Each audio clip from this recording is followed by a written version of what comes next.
Poliwhirl turned out, I think, really well. I'm a little bit concerned about casting this one because of the large cross section. He's probably going to shrink. He might end up with a void. We haven't reached the point yet of larger sprues. This is territory in Lost Wax casting I have not ventured into yet. Everything so far has been fairly uniform thickness in smaller parts, but when we have a part like this, and we're feeding it with a sprue that's this size, this is going to solidify last because of the mass, and it will actually feed material to the sprue as it's shrinking, which we don't want in this case. Technically, these should be done on like a massive, like you see in some of the industrial parts, they'll have square sprues essentially that would be, inch and a half or something, and that would feed him just fine. But that's beyond the capabilities that we have right now. So we're just going to attempt him with what we have, and we'll see how he turns out. Drowsee turned out really well. We have been attempting, our prints have had pretty good luck, so we've been attempting to remove some of the supports because they've been heavily supported, and that's just a lot of work to clean them up, and it's a lot of wasted resin essentially. But when we do that, we just end up with something like this. And the only way we've found to fix this is to add more supports back. Here too we have a pretty thick cross section, so this may also shrink pretty majorly on us. We'll give them a try and see what happens. Metapod and Kakuna we've done already. These are redone. This is an attempt to scale everything somewhat in proportion to what they're supposed to be, so this is a more accurate scale than the ones we've previously done. And these are pretty simple, so there really shouldn't be any problems. And here are the supports. There's fewer supports, but they're heavier cross section. We're just going to use these for the gates, and we will just attach that right to the sprue.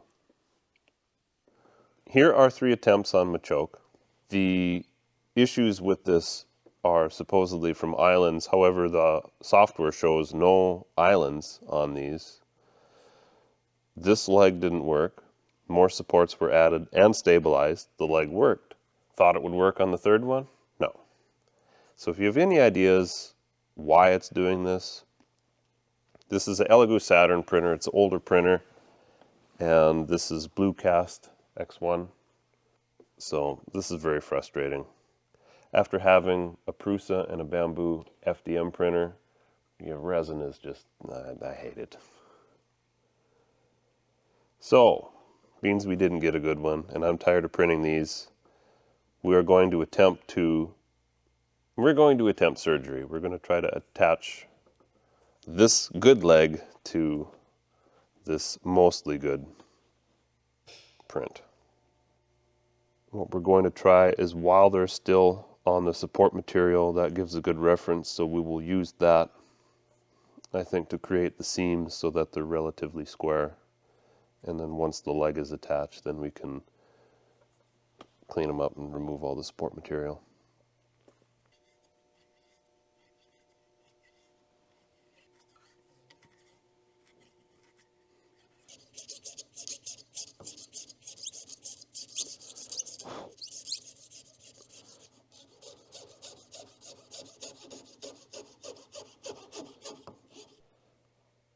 That looks pretty good. I think we can glue his new leg on and go from there.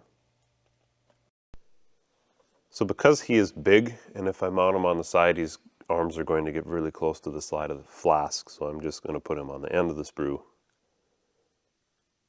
which should be fine.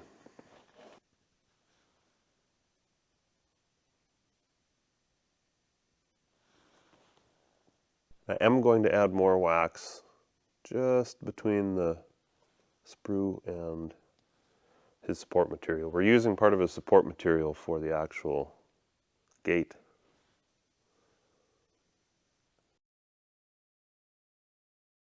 I am going to add Little piece of wax to his back.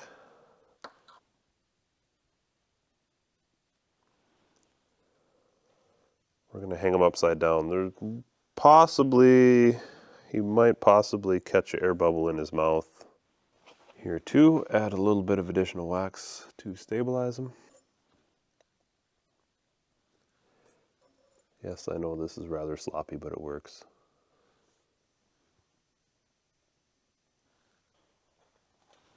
And we will add more gating to his foot. Feet, actually.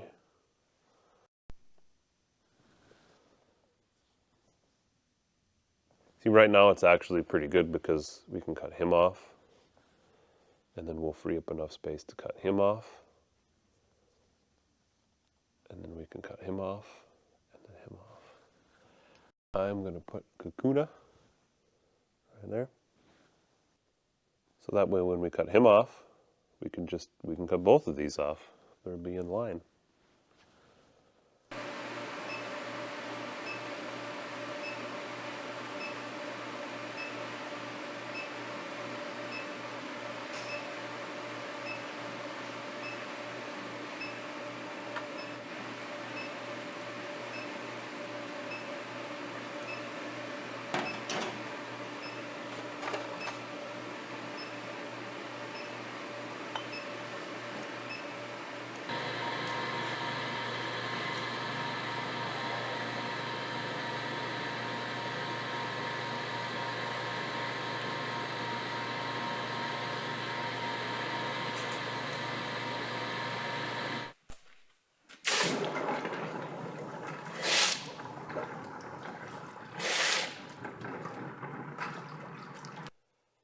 Things turned out pretty well. I'm not overly happy about all the slag and ash that was left in, but this I think is the defect caused by the large cross section and the shrink.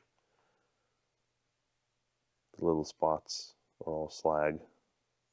Some of it will clean out of the surface, some won't. There's a spot here in his elbow that probably was ash, I'm thinking. It may have been a piece of the investment that filled in, or fell in. There's a few cracks that had filled in with metal too, which shouldn't be a big issue. So we'll cut it apart and go from there.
This is what they call a sculpted body.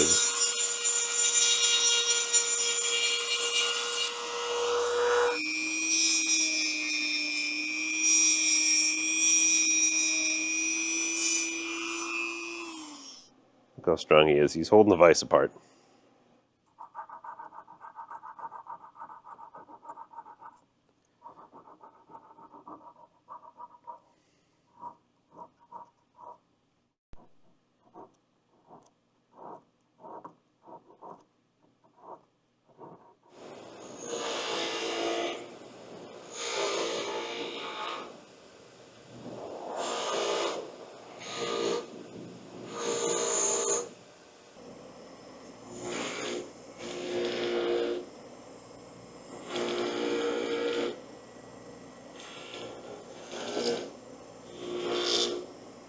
Well, I think these castings turned out really well. There's a few issues. There's a slag in a couple holes. I think that's a shrink. The surface is slag. I think that's oxides that was in the bronze. Didn't get out. So I think that can be solved with a flux. We'll see. It may be the crucible. I'm using a solid graphite crucible, and I would like to try clay graphite, hoping that the clay will not allow as much of the graphite. It seems like the graphite comes off into the bronze as well. I'm not sure yet. Have to do a little bit more research on that area, but the finish is a little bit better on these. It makes cleaning up a little bit easier. So if it weren't for some of the ash and the slag on them, it would really be in nice shape. So we'll have to try another batch and go from there.